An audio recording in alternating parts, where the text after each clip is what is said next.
Welcome everybody to GDG Dallas Meetup for October 2020. I am one of your organizers. My name's Luke. We have several other organizers. A few are on the call, Joaquin and Stacy. Specifically, you're always welcome to reach out to any of us through any of the communication methods you see here or on the Meetup site. You can reach us through there. Or on our Slack, which will be mentioned here in a little bit. Sponsor for the evening is Bottle Rocket. They provide the Zoom, which allows us to have several hundred people joining. So if you're ever interested in joining us live, feel free to register for the event. The website that we would recommend you start going to is gdgdallas.com. Right now, you'll see this redirects to our Meetup page, but in hopefully the next few weeks, we will have a website that has more of the links to all the different resources, to the Slack and to the kind of new hosting page. This official GDG site is now over at the community.dev website. It's on the GDG subdomain, and there's GDG Dallas, but it's not quite as searchable, and our SEO is much better on the Meetup site, so we're keeping that around for at least a little while longer. Speaking of the Meetup site, there it is, meetup.com/GDG Dallas for all your GDG Dallas needs. We also have gdgdallas.slack.com, and you can get an invite through this Heroku link, or we can, of course, you can email us or contact us through Meetup, and we can send out invites. I may even drop one in the chat during this so that you can get connected on there. We have a YouTube channel where this video, if you're watching this after the fact, that's probably where you're watching this. And there's lots of other videos there from other meetups we've been doing. It's a great place. We're starting to build a little community over there. And we even have some social networks, of course, GDG Dallas on Twitter or gdg.dallas on Instagram. And of course, gdgdallas.com will be the place to get access to all of these, and you can find them. And now it's the moment we've all been waiting for so long. And that is to hear, I'm sure I'm not saying this exactly right, Nitya Narasimhan. I just know her as Nitya. Like, that's all you need to know. Confidence in the last half of that. I always say it's like you're saying persimmon, so just say Narasimhan. Narasimhan. And it means half man, half lion. So now you know. Fun facts. Yeah. Nitya is a PhD and polyglot with over 2 decades of software development experience spanning mobile, web, and distributed systems. She's part of the Microsoft Cloud and AI developer relations team focused on technology and community advocacy to empower mobile and citizen developer ecosystems. Your friend and mine, Nitya, take it away. Thank you so much, now, Luke. with your presentation. I hopefully did the sharing very seamlessly. Do you see it? Yeah, looks good. Awesome. Okay. So I will say that hopefully this will work out. Let me see if I can make sure. I will say that I had assumed I would start earlier than this, so we may kind of have to like speed up some of the stuff, but we'll see how that goes. So thanks again for the really nice intro. I'm kind of stealing some slides I used for a presentation recently at Android Summit because, oh, my camera's here. All right, I'm looking there because you know what? I'll move all your faces here. That'll save me. Yes. So you're all on my slides. You'll blot it. But hi, everyone. So my name is Nitya Narasimhan. You can go to that AKMS link if you want. There's a blog post there, and there are a bunch of blog posts. But this is actually a very lightweight talk. It's kind of like an intro talk to this area. And if I do my job right, hopefully you'll invite me back to come and do a full code lab sometime because I'm working on one. But my goal today is really simple. I kind of want to set the stage for what dual screen and multi-posture or foldable device ecosystems can do. Tell you a little bit about Surface Duo, which is the reason why I kind of decided to join this team. And hopefully I want to get feedback from you. I really want ideas from the community on what are the things we could do with this so that I can actually write the best kind of content for it, okay? If I skip on stuff or go too fast, don't worry about it. I'll always come back, and you can ping me anytime at Nitya on Twitter. So a little bit about me, and I'm actually going to move. Apologies, but you are blotting my screen. So there we go. A little bit about me. Luke wasn't kidding. I've been around 2 decades. Those gray hairs were very legitimately earned. But I actually came from research. So I worked in Motorola Labs for about a decade, and I worked in distributed systems for my PhD. But really, that's really what got me interested in mobile, because we were at the kind of like the cusp of the explosion of smartphones. So what we worked in Motorola was really on seamless mobility, that your phone becomes this controller that knows everything about you as you move from room to room. And then later on, I worked in startups and in consulting, and that's where I started realizing that building for one platform doesn't scale. So I wanted to go into mobile web. And then I also looked at cross-platform things like Flutter, because now you can target more than one ecosystem. And then later on, I kind of taught Android for a while at university, and then definitely worked with community, GDG, as a lot of you know me from there, for the longest time. And now I'm in advocacy. But for the past couple of years, I actually didn't work in mobile. I worked in cloud and AI developer relation programs. And so there's a reason why I joined mobile, and that's really this. I don't know if you can see it, but that's the duo. And that's kind of what I want to talk about a little bit today. The outline for the talk, and I don't know how much of this I'll get through, but really I wanted to give folks a sense of like the story, right? So the blue part is like just setting awareness. Here's what foldables are. Here's what dual screen devices are. What's the difference between them? And then kind of work our way towards, okay, what do you do if you're an Android developer? Like, what does Android provide for it? Or what's the thinking in that space? And then specifically looking at the Surface Duo. And the Surface Duo is really kind of, you have to think of it as a device that is kind of running, it's powered by Android, but it can also support other frameworks for developing apps. So I kind of wanted to make that connection. And then I'll leave you with a bunch of resources so you can look at it on your own. All right, so let's see if this works now. All right, so let's start off by looking at terminology, right? So when you think about foldable, I want to make it very clear that when you say foldable, what you're really saying is it's a device that's portable and flexible. So foldable focuses a lot on the portability. So I have 2 different images here. On the left is the images from the Android developers page that you can go look at, and I'll post the slides later so you can actually go grab the links. On the right is the Surface Duo. But the real thing when you think about foldable is that this is actually erasing how we think about form factors, right? So as an Android developer, you're used to thinking, how do I design it for a phone? How do I design it for a tablet? They're 2 different things. But now you have a device that's morphing from one to the other in the middle of an app, right? So how do you handle that? So foldable is about a morphing form factor. And the other side of it is dual display, and we'll talk about that in a second. What's the opportunity? When something folds, the opportunity is you get to build enhanced user experiences for the user, because now they can kind of look at it as a single screen. And then when they expand it to a dual screen, or like a kind of larger screen real estate, they must have had an intent, right? Why did they do it? And if we understand that, you can give an enhanced experience. The challenge is really kind of making that look seamless, right? As they move from a closed experience to an open one, you can't let the state in any way break. It has to look like it's just fluidly moving. That can be really tough. Okay, great. So that's foldable. And when we think foldable, we're really going to talk about postures. But what does dual screen mean? So it turns out that when you think about foldable, historically, people think it's like this flexible display model. But you can also have a dual screen model. So flexible displays where the display folds and you have like, kind of an invisible line. But with dual screen, you have 2 separate screens that are hinged together to give you that foldable form factor. So when you think about dual screen, you're really thinking about display area, right? You can literally have 2 separate distinct screens. What could you do with them? Could you do side by side? Could you use them both together? Can you drag and drop from one to the other? What are the form factors? Like, it's not just form factors. What are the kind of like opportunities and challenges of having this real estate? So the opportunity is actually in building immersive experiences, because now this user has suddenly like a lot of real estate. But the challenge here is that seam in the middle, right? Everything you do, that's going to occlude it. So we'll talk about that in a bit. So that kind of gives you the blue form factor. So we're going to go into the green. By the way, am I going too fast, or is this good? Okay, just stop me if you don't, because I'm sometimes like, I just natter on. I love this stuff. So now we're going to go into the green part of the boxes, and we want to talk about Android.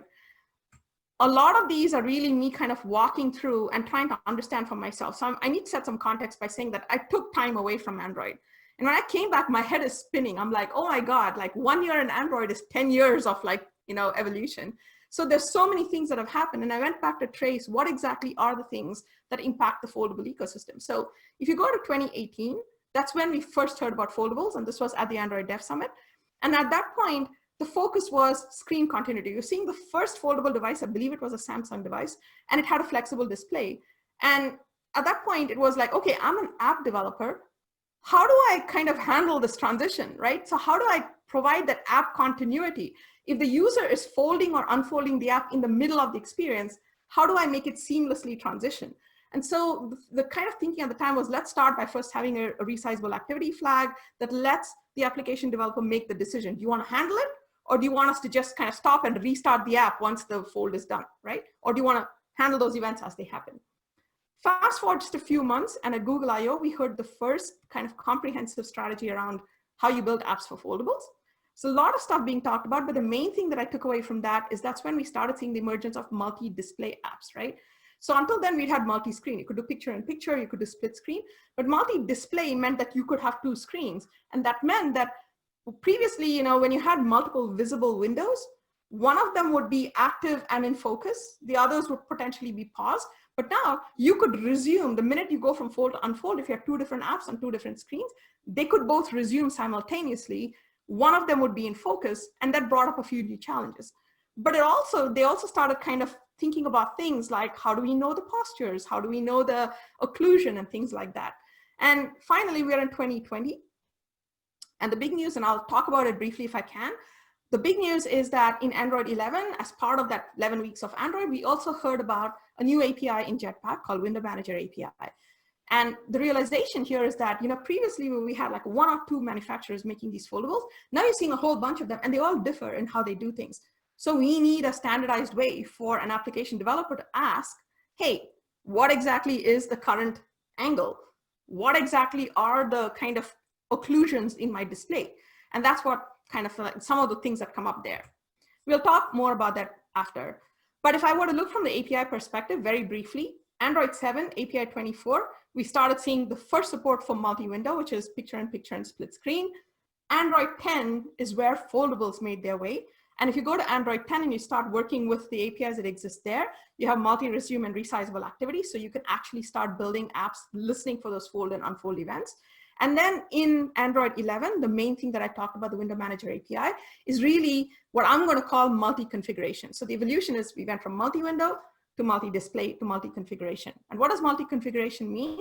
It means that in addition to dealing with two screens and occlusions, you're dealing with, I have discrete postures and orientation. Now your display has to adapt, or your activity has to adapt to various state changes, right? Oops, someone raised their hand, I think. Do you want me to take questions? Yes, it's me. Like, for example, this multi-window for this part, that's a split screen with this. I also have that too. I'm having a Pixel 3 XL. Oh, nice. That's super cool. Have you built split screen apps? I think so. Great, then you need to go build it for dual screen. Yep, I'll call it Apple Alliance Nano 611A. That is awesome. Well, if you do build, come talk to me about it. But if you understand split screen, you kind of will have known some of the capabilities like drag and drop that you might be able to start using really effectively in this new ecosystem, right? But let me ask quickly, do you want me to, Stacy and Luke, do you want me to take questions at the end or as we go? I don't know how long we have. I know we started a bit late, so.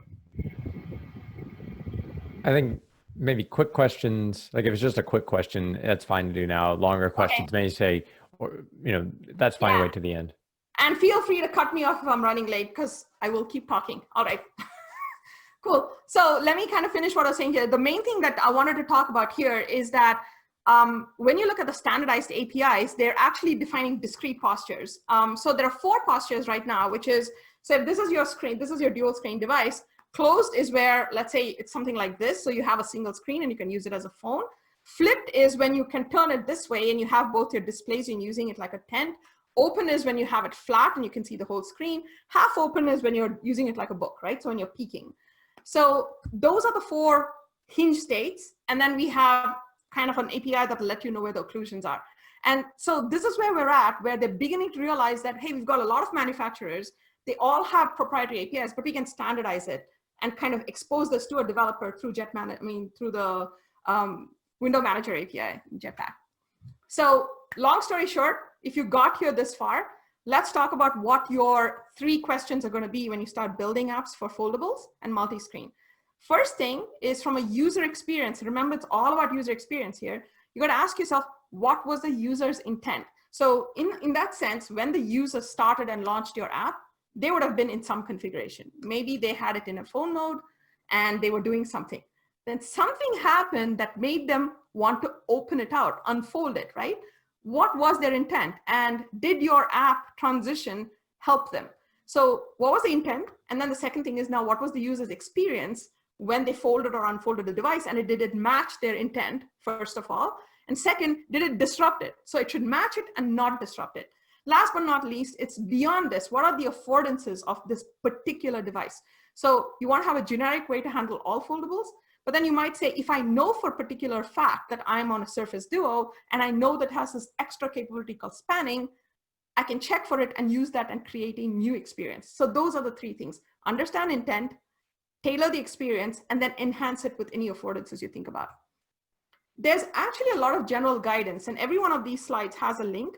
There's general guidance on the Android site for how you could deal with foldables. And I'm just going to rapidly go through this. But this is all common sense if you ask me, right? So for application continuity, the good news is that Android is built to understand that apps are going to run on a variety of devices with different aspect ratios, different sizes, etc. We already know how to build responsive layouts, so continue to do that. But the only thing you want to think about here is that you have responsive layouts that target all different form factors that could occur in this device, and then ensure that you have a consistent state throughout the transition.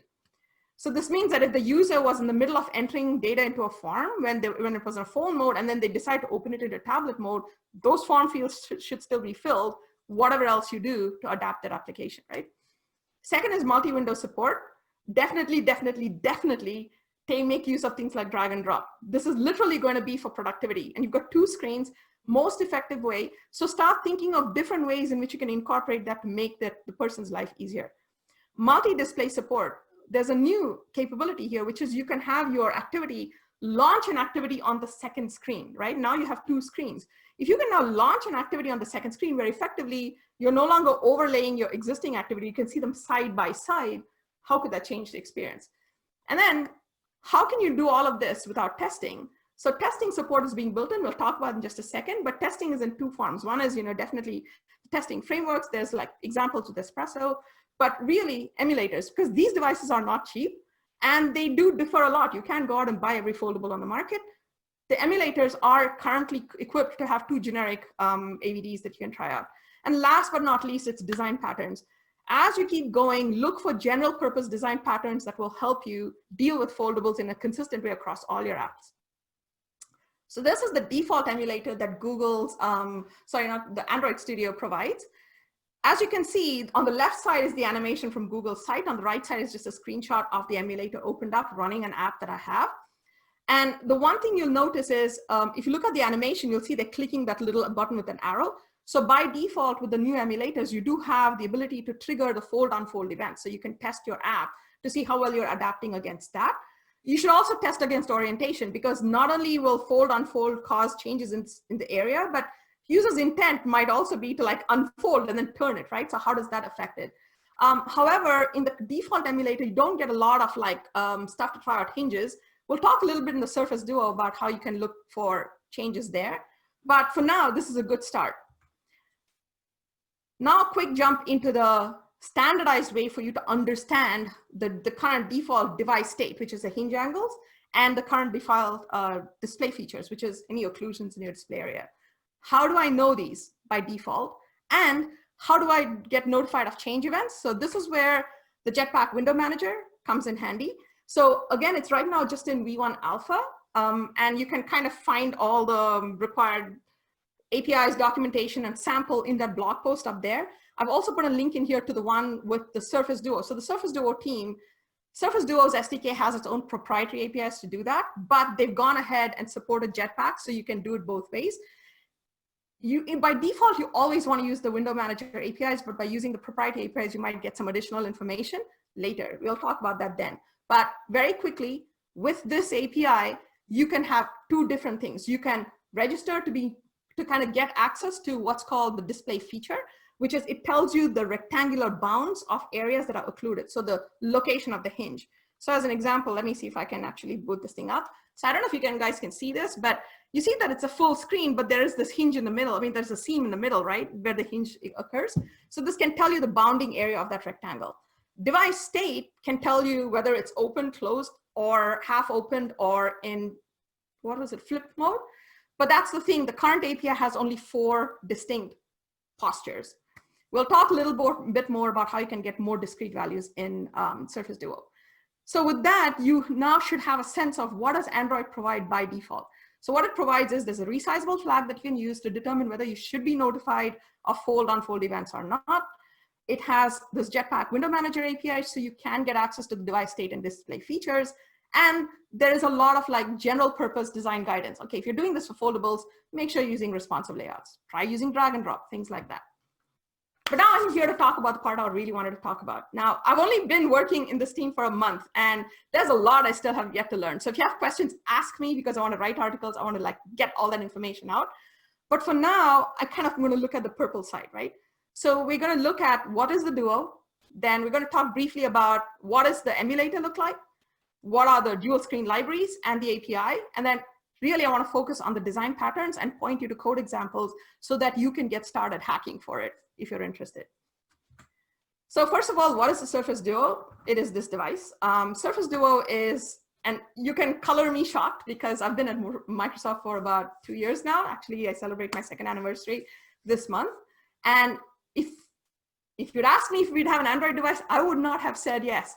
But here we are. So the Surface Duo is an Android-powered device from Microsoft. There are a bunch of things that make it interesting. It's really thin, and it really is. So when folded, it's kind of thin enough to slip in your pocket. And when folded, it's kind of small enough to fit in a purse.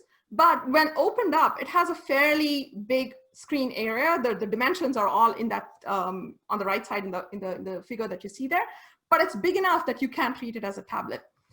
The interesting thing about it compared to many of the other foldables, it does have 360-degree rotation. And I'm saying that specifically because you can actually get every single degree of that notified, right? Meaning that you can know exactly the degree between 0 and 360 that the hinge is at, and you can use that to do anything interesting. And the team keeps asking this. They're like, does anyone have an idea for what you can do with 360 degrees of freedom? I don't know if it's a game, but if you have ideas, let me know. But those are the multiple very fine-grained postures you can have. The same thing from the API perspective, they also have coarse-grained 16 postures that you can get at a higher level. And of course, you can use the window manager API to get 4. It's dual screen, but the screens are symmetric. And I kind of want to make this really clear because there are other dual screen devices which are not symmetric. They'll have a folded screen, which is smaller. Here, they're perfectly identical, which means that a lot of the things that you do for one screen and then moving it to right or left should work out of the box. And then last but not least, productivity. It was meant for productivity. It's kind of tailored for the enterprise. But one of the things that makes it interesting is it comes with the M365 set of apps. So M365, for those who are not familiar with it, is the Microsoft Productivity Suite, right? So it's Teams and Docs and all that stuff. But what it does mean is that you can think of having paired experiences where you have like one of these enterprise apps on one side, have a consumer app on the other, and find ways to make interesting experiences happen. So one of the ideas that comes out of it is called app groups. We'll talk about that if we have time. From a development option, yes, most of you are likely Android, but you can actually develop for this in a variety of frameworks. So for Android developers, there are both Kotlin and Java SDKs and samples. If you're a cross-platform developer, there are React Native, Xamarin, and Flutter samples out there. All of those are in that link that's at the top of the screen. So we have not only docs and tutorials, but also kind of code labs that you can start from. And then broadly for other developers, there is ongoing work to kind of figure out how to use this with Unity to do games, because that's actually one of the, I guess, target apps that a lot of people want to do. And then interesting for someone like me who also like loves mobile web, there is support in JavaScript. So basically, there are a couple of APIs. One is called the Windows Segments API, I think. And then there's CSS media queries so that you can use to try to do fledgling stuff up front to see how well your mobile web apps will perform on a dual screen. So all of those samples are there if you want to look at them. But let's talk about Android. So what are the configuration states you can have on an Android device?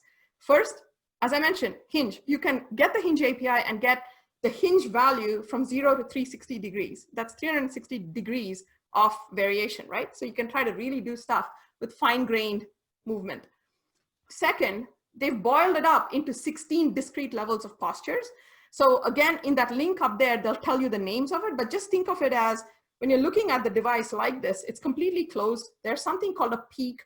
This is a book mode, flat, tent, all the way down, closed. And there are a bunch of other things in the middle. In addition to that, there's portrait and landscape. So they treat those as different. So an experience like this could mean that your user's thinking of it as a book-like experience, but if they turn it around and do it this way, it might feel more like a texting app or like a laptop, right? So understanding the user's intent with that posture can be done by actually tracking the exact posture, not just, which number of screens and angle, but the orientation.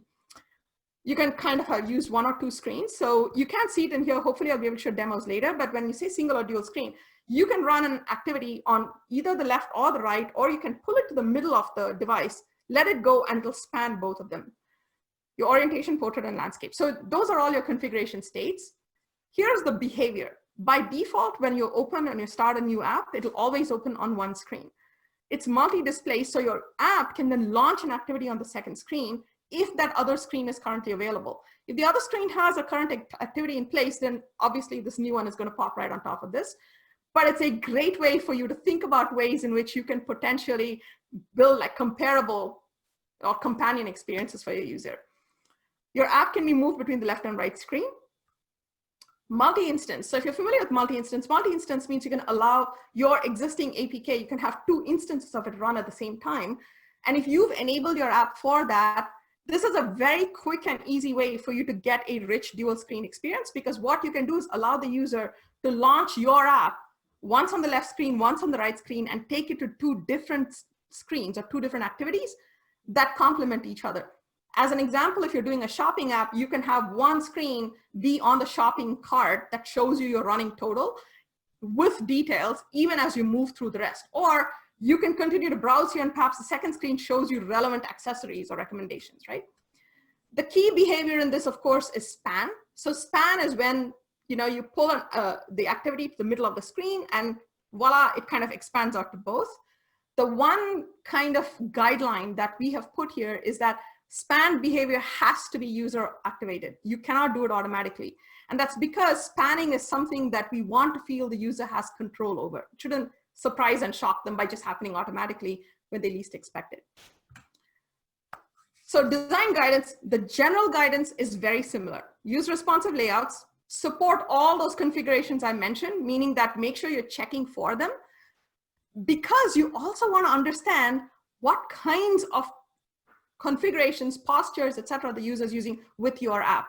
And this is actually super important. It's very subtle, but it's important because it's going to teach you something about how the user perceives usage of your app.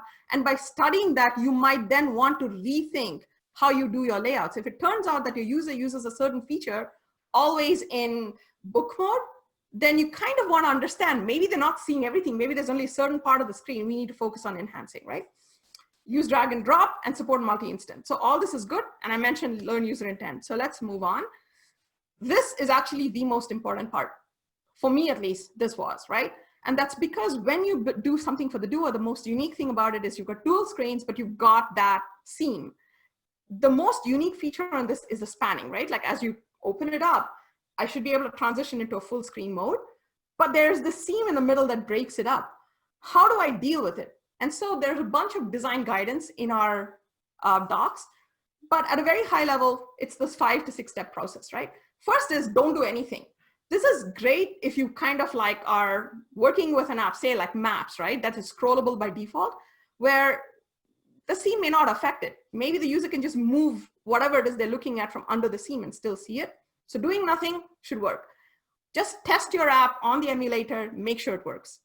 Second is avoid it. And this is where what you're really looking at is if I have a button or something that's very close to the seam, And when I click it, the menu kind of pulls out to the right, or the drop down tends to be occluded because he's using it in landscape mode. You want to make sure that you reverse the direction. Knowing where the seam is can help you do that. The third is snap to it, right? So basically, if you can find out, say you're doing something which has tables, if you can move the columns out so that the seam falls right in the middle in a place where there wouldn't be any interactive element, you might avoid it.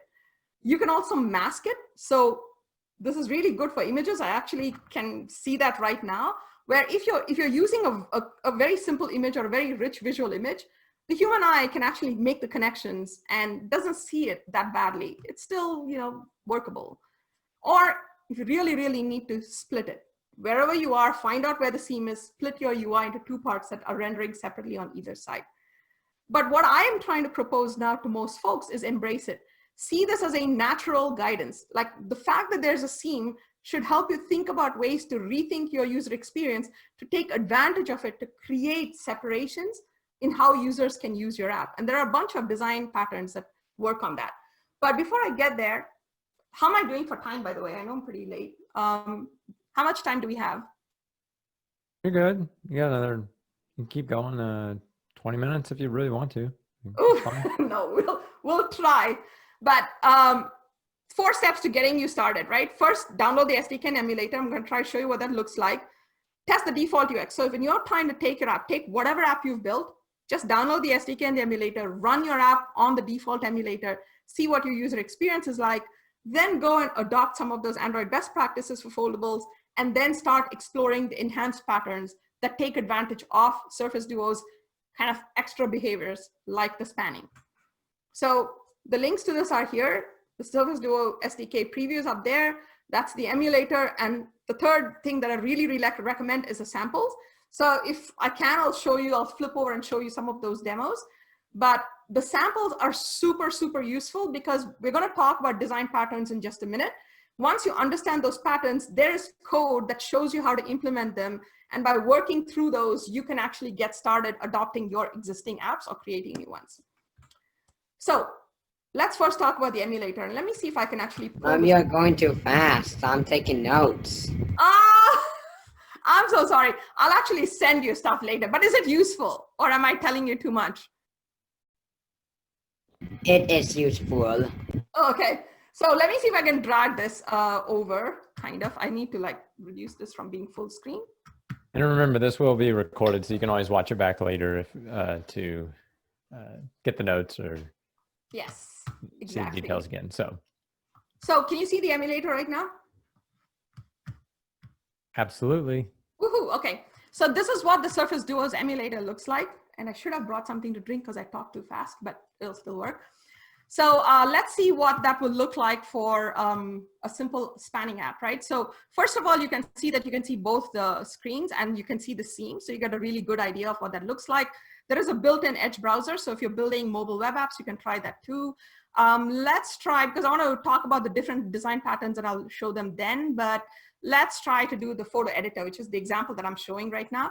So if you want to try to emulate the spanning, so first of all, when you launch an app, you can see it shows up on one screen. And I can actually, oops, sorry. It is very slow because I've got a whole bunch of things, but you can see that I can drag it over, drop it, and I'm now getting the same thing rendered on the other screen. But the most important is spanning activity. So you can see that if I were to pick it up, please work. Okay. When I come to the middle of the screen, you get this kind of implicit feedback, right? That this is going to span. And if you let it go, now you're actually seeing it span. And you can see that this default app, this is one of the hero apps that we have with source code, is set up to adapt to the span layout by actually moving the controls out. Did you see that? Like when it was in single screen, controls and image were the same, but now it kind of takes advantage of the extra real estate. So that's one thing. The other thing is you can actually, turn it around, try different modes. You can, and then we'll walk through some of the other apps, but this is what the simple emulator looks like. And I'll show you the kind of spin out here. The most important thing that you want to look at is, where are all my, oh, there it is. So just remember the virtual sensors page, because we'll see that in just a minute. If you're using the Surface Duo emulator, the only thing is that it's not yet integrated directly into Android Studio.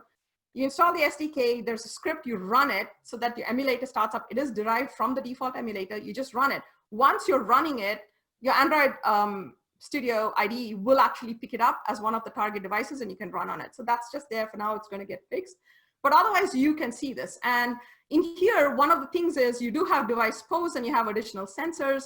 They have overloaded the existing sensors to allow you to actually explore hinge angles and postures. So we'll talk about that in just a minute, but that's kind of what the emulator looks like.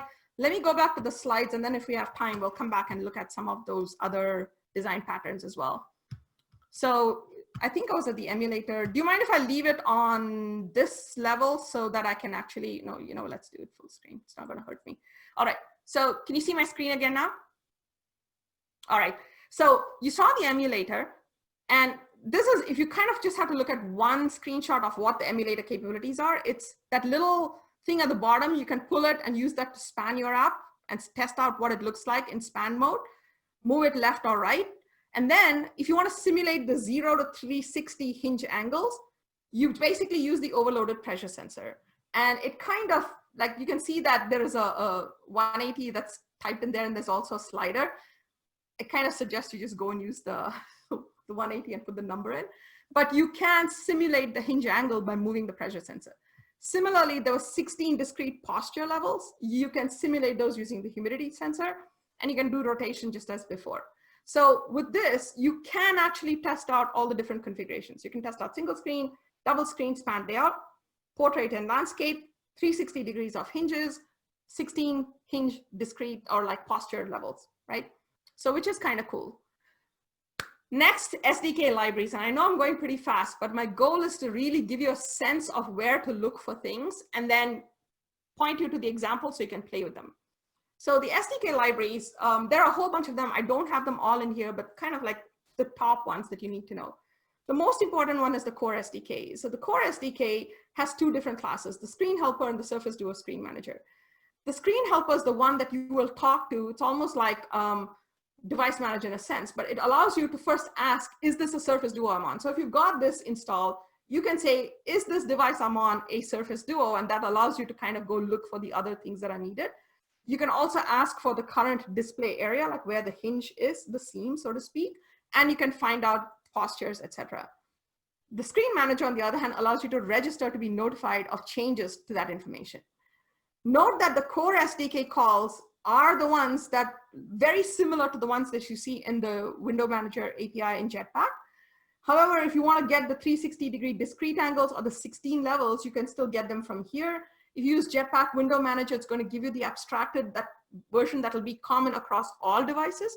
So one of the things you could do is use Jetpack, make sure you're kind of making your app work for the generic family of foldables, then test if you're on Surface Duo and try to do additional things.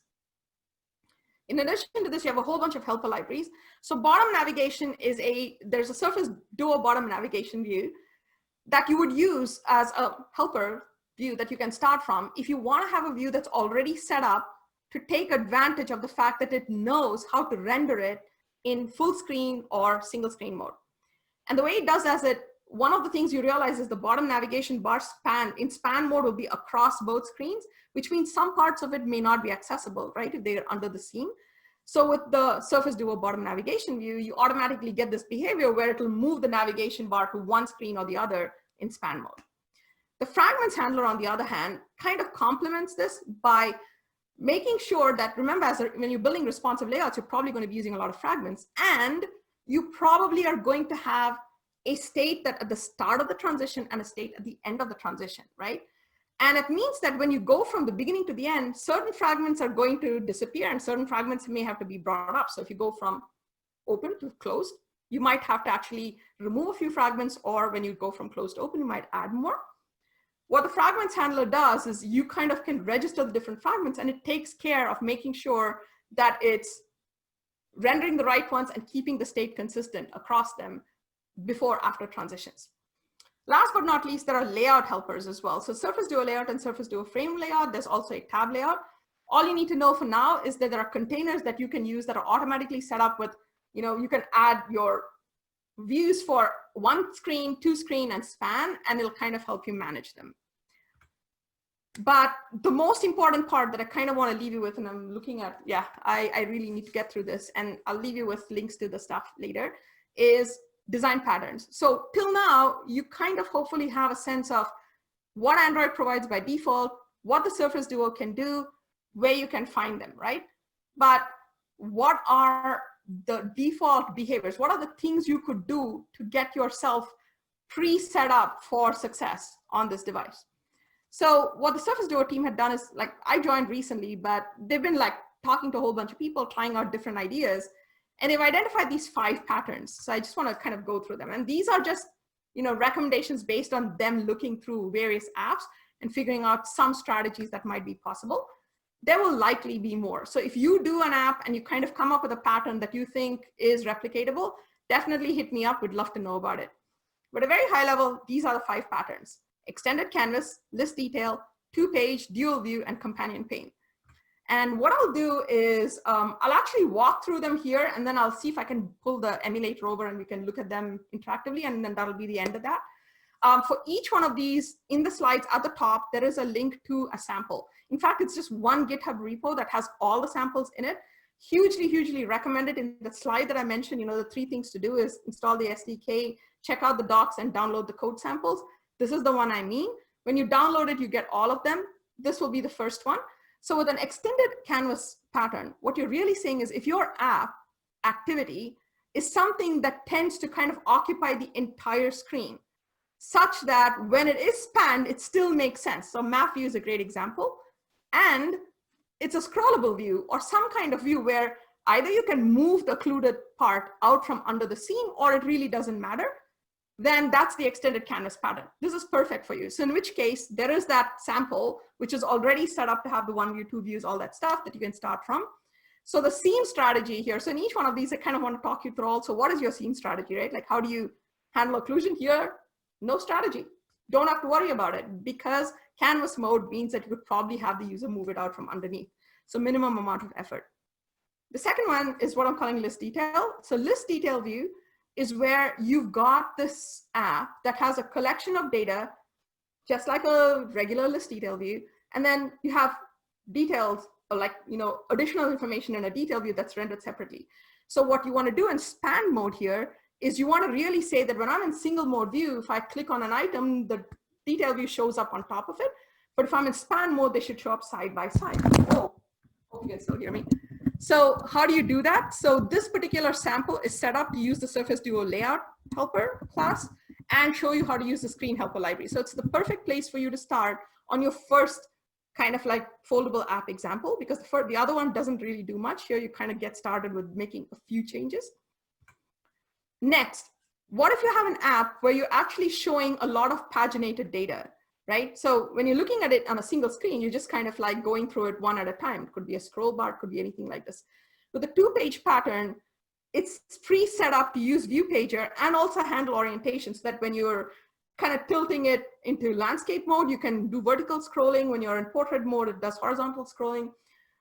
You're set up with this, and what you're really getting is a kind of like a boilerplate sample that you can start from, where your paginated views are kind of scrolling like a Kindle. In fact, this ends up being a really, really useful pattern that works well with the book mode, right? Next, dual view. So with dual view, you're really saying I have coordinated content experiences. So in this case, what you're really saying is I have like an activity that I'm showing by default if it's in single view. That is the main activity all the time. But if I were to have this extended real estate, what can I show on the second screen that complements this? That is secondary content that is not necessarily going to kind of like, if I didn't have it, it doesn't take away from this, but it somehow enhances it. As an example, what if I'm able to give someone 2 perspectives of the same data? So on the left side, you have details in text. So on a Google Maps style thing, for example, you see the directions in text, but if you have 2 screens, I can see the map at the same time. So you can also think of this for charts, right? Or other things where you can show different coordinated content perspectives. And the only thing you have to remember here is every time you change something on the left, the coordinated experience on the right has to change as well. So the seam experience here is actually embrace it. You literally want to use the seam to say these are 2 different things. They're not the same screen. And that kind of by making it visible to the user, you're giving him or her this kind of like this extra context that this is a new experience. Companion, on the other hand, also looks like dual view, but it's different because in this case, it's not like you're doing coordinated, you're doing augmented. So if something changes on the left, the right may not change. This is augmenting whatever's happening. This is the example I was showing you before, where it's a great place for you to potentially surface content that is hidden away in some other part of your menu, but because you have the real estate, you can bring it out, right? This is the example of the photo editor, which is one of the hero apps, but there is actually a lot of people are doing this with games, right? To kind of have joystick controllers or render additional menu items or additional recommendations, additional things that kind of complement it, but they're not synchronized, right? They continue to stay on even as you move on the left screen. And last but not least, those are the 5 patterns, but what if you wanted to use them together? There are a couple of hero apps also in the same repo. You already saw the photo editor that I kind of showed you before, but these are a couple of other apps. The left one is called Source Editor, and it combines not only like, the basic layout editor, screen help, all that stuff, but also shows you how to use the drag and drop capability, and then kind of do mirrored scrolling as well. On the right side, we have TwoNote. TwoNote, for those of you familiar with Microsoft M365, there's a OneNote app, which is like a note-taking app. But with TwoNote, you're using some of these, and one of the additional things you get here is the ability to check out pen events. So with dual screen and touch screen, you can actually take advantage of the fact that the users might use different modalities for input. So it's one of the kind of affordances you have. So this has an example of how to use pen events. All right, and I think I'm done on that. So all of the resources are linked in here, and I put the slides out. You can grab them from here. And so just for a recap, and when I'm done with this, I'll actually pull the emulator while I look for questions and show you what that looks like. But hopefully, if I did my job right, you should have seen kind of like the journey, right? So starting from understanding what are foldable devices, what are dual screen devices. Foldable is really about portability. Dual screen is about productivity, side-by-side apps, doing spanning, all that stuff. Then going into Android, what are the things you need to think about is app layouts and making them responsive, understanding your device states and making sure you're responding to them in a proper way, and then understanding design patterns to make sure that your app experience is continuous. Then on the Surface Duo SDK side, when you install the Surface Duo SDK, you get an emulator, you get the libraries with the default helpers, you get a whole bunch of affordances and design patterns. The 5 that I've listed there are good ones to start with. All of these have code samples you can look at. And in addition, the last 2 things at the bottom I put there in blue, which is the Dev2 community and tech community. Dev2 is a community I hang out a lot on. So if you go to the Surface Duo Dev tag, I will start putting content there soon, which is going to go into breaking this down into tutorials. Tech community, on the other hand, is a Microsoft-owned community, and there is a forum there. So if you get stuck and you need help, go post there. You can also, of course, go to Stack Overflow and all of those. But if you go post on that forum, the Surface Duo team is actually watching that. So they'll really respond to you. And of course, you can always reach out to me. So with that, thank you so much. That was the end of the talk. While I kind of see if there are questions, I'll see if I can actually pull the emulate probe and show you some of those patterns. But if were there any questions, I'm not paying attention to them all this time. So was there anything that people were asking about that I should look at? Also, I'm sorry if I talk too fast. We were sort of just chatting. Oh, okay. All right. So first of all, was this useful? Yes. Was it? Yes, it is. Very useful. Very useful. Yes. Yeah, it is. Not that. Okay, so I will tell you this is my first talk as a mobile advocate, right? So I'm like, am I saying too much? Am I saying too little? I really need feedback. The other thing is I really want to start doing workshops. I think this is great to kind of get people understanding what the facilities are, but to get you started, it's nice to have a step-by-step. So I'm working on that. So if any of you are interested in specific things, please do let me know. I need some kind of prioritization of the things I want to build. But for what it's worth, we can kind of look at, let's see, we can look at the 2-page app. So you can see that when this is spanned, it automatically gives you this. So if I scroll it, you feel like a book, right? So this is one of those. Was there anything that any of you specifically wanted to see? So first of all of these are installed on the emulator. Let me see if I can pull my Android Studio. And the code for these are on GitHub, right? Yes, and here's what it looks like. So this, can you see my Android Studio right now? Yes. Any chance? Yes. Okay. Can I download it, please? I want to have the Android Studio. Well, right now that's the only one that has a reasonably seamless. I mean, like, I'm not the greatest fan of it because you killed my battery, but it's much better now. Also, well, let me kind of quickly finish off and show you what's there. So where did my Android Studio go? You just closed it. Yeah, I did, but it kind of popped off to a different. All right. So there is this one repo called Duo SDK sample apps. So if you download that, and that's the link I've put in there, all the different design pattern samples are in here. So you can kind of work through all of them. There's also examples on how you launch to a second screen, how you do drag and drop, all of that stuff.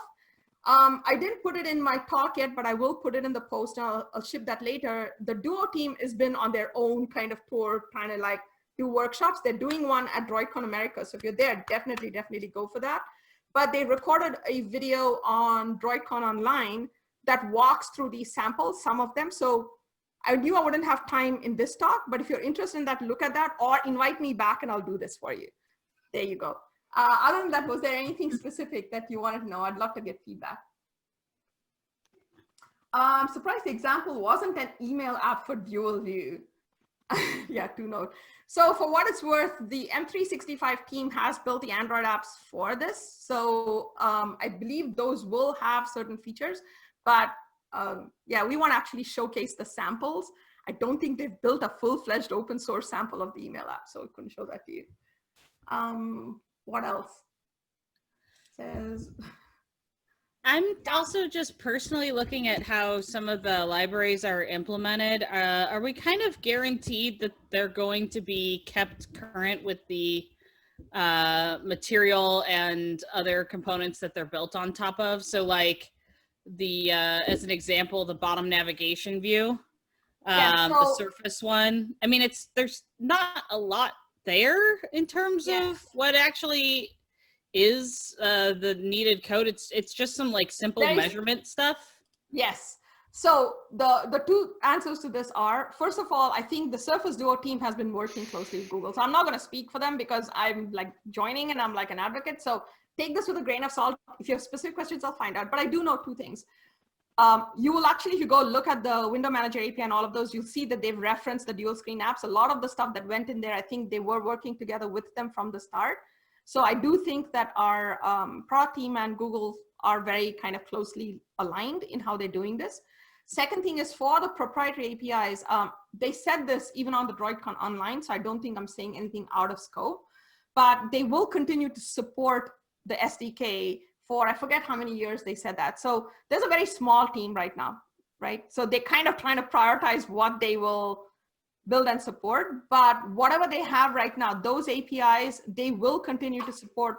I think they said 2 to 3 years is the current lifespan of this device, right? Like whatever you think about. So for the foreseeable future, as we're trying to figure out, you know, what are the changes that need to be done? What are the kinds of apps that need to be built? They will be supported. However, if there is a specific thing that you see as this is not working for me, or this has changed in Android, but Surface Duo is not yet compliant, definitely let me know. I think the biggest thing I can do as an advocate for them right now is to go back and get product feedback, right? They need to know what to prioritize. So yes, absolutely. But otherwise, yeah, I'm happy with minimal changes. Yeah, because I'm just kind of looking at it and it's like, I could just bake in support for this with the parameter and check and all that stuff with like, but not import the library. Because then the library, it's like one more thing to maintain and match, right? Yes. To be honest, I would love to see you do it and tell me what you think. But the more important thing I think for me is the library SDK, all that is great. I'm really trying to understand what are people kind of wanting to see in terms of the experience, right? So it's one thing, there have been, I think in the DroidCon Online, who is it? I think someone from Jira came in and they had a similar comment. They actually had a talk on how they'd adapted their Jira app in a matter of hours, because there isn't like many major changes. But the bigger question is, what exactly does your app experience look like? And is there something you wanted to do that can be done? So for example, if were you thinking Stitch Fix app or a different app?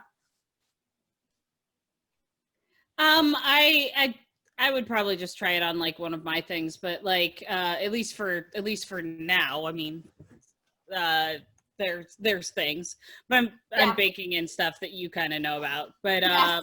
So my yeah, point is this, right? looking What at this, I would and a lot of this stuff contextually is the same core APIs that it's tying into as the dual screen stuff in terms of the extensions. Yes. So They've actually tried to stay as in sync, because when the Jetpack Window Manager API came out, they actually had a sample ready to go, and you can already see, right, that they promote that. So I do believe they will stay in step with that. The thing I'm kind of trying to figure out is that enough? Like, what's there right now?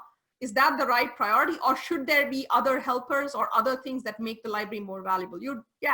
Obviously you don't need to use the SDK in the library, and use the standard APIs, and you'll be able to get away with basic, checking that out. But is there anything interesting you want to do? For example, with spanning, right? Well, I would just say that from that perspective, I think it would be really nice to, instead of it be, kind of like inheritance, right? We start looking at doing something where just from a code standpoint, being able to implement things as extension functions, especially because at least the code that I'm seeing around this is all Kotlin. So yes, they do have Java samples, but I think as a team, we're all committing to Kotlin going forward, but we do have Java samples for those who want to do Java. I like that you're shaking your head, but you'd be surprised. Lead a horse to water, right? You can't make it. Do you guys remember when Eclipse was the Android Studio, and then Android Studio came out, and Google's like, hey, we got this new Android Studio. We're going to keep doing Eclipse, but hey, Android Studio. Fast forward a few years later, it's like, nope, only Android Studio. Go away with your Eclipse. Then Kotlin, they said, hey, we got Kotlin. We still got this JavaScript, but we still got Java. But hey, Kotlin. I'm looking forward to the next couple of years when it's going to be just Kotlin.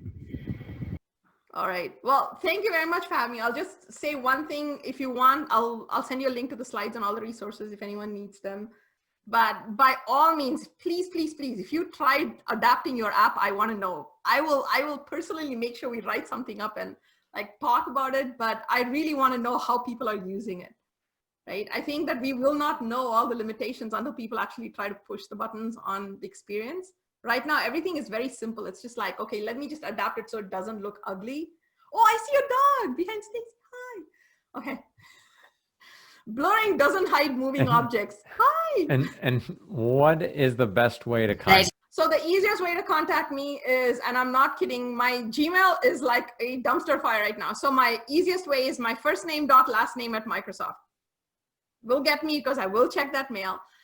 But the backup is my Twitter DMs are always open and I will check them. The only thing is I run away from Twitter every few days just to reclaim my sanity. So that's there. So yeah, nitya.narasimhan at Microsoft.com works. Twitter is the backup. And yeah, I would love to actually do walkthroughs of the code. And to Stacy's point, I think a lot of this, what I really like about the Surface Duo team is they're very, very, very, very receptive to feedback. And it's evolving so fast. So when you say, hey, I don't need the whole library, I could just use like small extensions. I'm like, this is good feedback, because it's like, what's the smallest bit that is mandatory for everyone versus optional? And how do we kind of restructure it? I think those are great ideas. And giving them examples of this is what I would do with it would be super useful. I think we'll end the recording here and then we'll stay on for people to talk. So thanks for coming, everybody. Stay on if you want to keep talking. GG Dallas. We'll see you next time.